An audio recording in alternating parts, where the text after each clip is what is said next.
मात्र 2 मिनिट भितर आज आम बिना ओवन माने तावा रे ब्रेड पिज्जा बन के देखेबी आ सी पुणी एते चीजी आ एते डिलीशियस आ बनेबा एते सहज कि थरे बनेले बार बार बनेबे।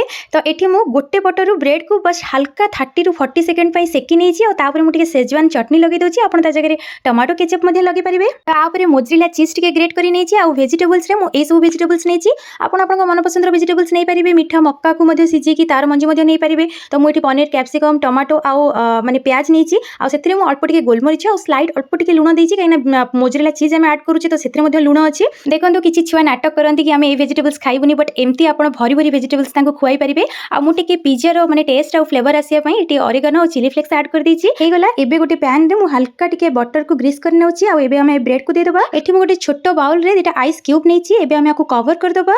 तो आइस क्यूब रो जो स्टीम टा रिलीज होबो तो सेटा टेम्परेचर मेंटेन करिवो बा बैलेंस रहइबो जस्ट लाइक ओवन। बस 2 मिनिट रे आपण देखि परथिबे चीज हमर पूरा मेल्ट करके बहुत ही चीजी एट बहुत ही टेस्टी पिज्जा बनी के रेडी हेची। तळु पूरा क्रिस्पी आ ऊपर पूरा माने डिलीशियस चीजी माने छुआ मन को तो एटा बहुत पसंद आसीबो।